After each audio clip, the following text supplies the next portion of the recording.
은퇴만 하면 좀 편해질 줄 알았죠. 이 말 주변에서 한 번쯤은 들어봤을 거다.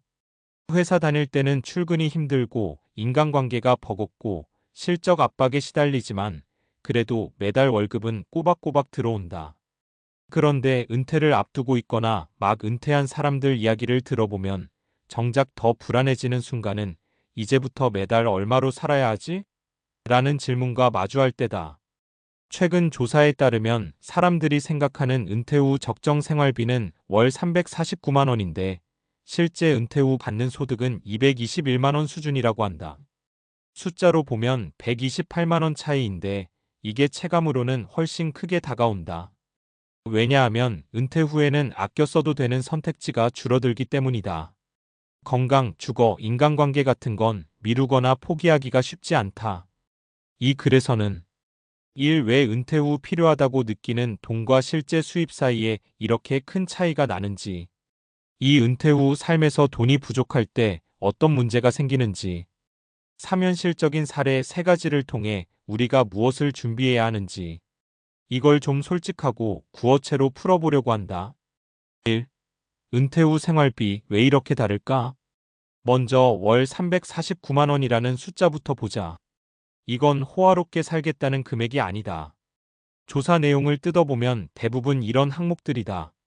기본 생활비, 식비, 공과금, 통신비, 주거비, 관리비, 대출 상환, 전월세, 의료비, 교통비, 여가 취미 비용, 경조사비, 자녀 지원비 일부. 문제는 은퇴하면 지출 구조가 바뀐다는 점이다. 회사 안 다니면 돈 덜 쓰는 거 아니야? 라고 생각하기 쉬운데 현실은 반대다. 병원 갈 일이 늘어나고 집에 있는 시간이 길어지면서 공과금이 늘고 무료한 삶을 견디기 위해 취미나 모임 비용이 생긴다. 그런데 수입은 국민연금, 퇴직연금, 개인연금 다 합쳐도 평균 221만 원 정도다. 이마저도 연금이 없는 사람은 더 낫다. 결국 매달 100만 원 이상이 구조적으로 부족한 상태에서 노후를 시작하는 사람이 많다는 얘기다. 2. 적게 써서 맞추면 되지가 안 되는 이유. 여기서 많은 사람들이 이렇게 말한다. 그럼 눈높이를 낮추면 되잖아. 말은 쉽다. 그런데 은퇴 후에는 줄일 수 없는 지출이 생각보다 많다. 건강은 선택이 아니라 필수다. 주거는 노후의 안정과 직결된다. 인간관계가 끊기면 우울과 고립이 온다. 돈이 부족하면 가장 먼저 줄이는 게 여가와 관계다. 모임 안 나가고 여행 안 가고 취미도 접는다. 그러다 보면 하루가 길어지고 삶의 만족도가 급격히 떨어진다. 살기 위해 버틴다는 표현이 괜히 나오는 게 아니다. 3. 사례로 보면 더 현실적이다. 사례 1. 국민연금만 있으면 될 줄 알았어요. 63세 김씨. 김씨는 30년 넘게 직장 생활을 했다. 국민연금도 꾸준히 냈고 퇴직금으로 빚도 정리했다. 은퇴 전에는 큰돈 안 써도 되니까 연금이면 충분하겠지라고 생각했다. 막상 은퇴하고 보니 상황이 달랐다. 국민연금 140만 원, 소소한 개인연금 40만 원, 총 180만 원. 관리비, 식비, 통신비, 보험료만 해도 150만 원이 훌쩍 넘는다. 병원이라도 한번 다녀오면 바로 적자다. 김씨 말이 이렇다. 돈이 없다는 것보다 계획이 없었다는 게 더 무섭더라고요. 사례 2. 아끼는데도 한계가 있더라. 58세 이씨 부부. 이씨 부부는 맞벌이를 오래 했다. 은퇴 전부터 노후 준비도 열심히 했다고 생각했다.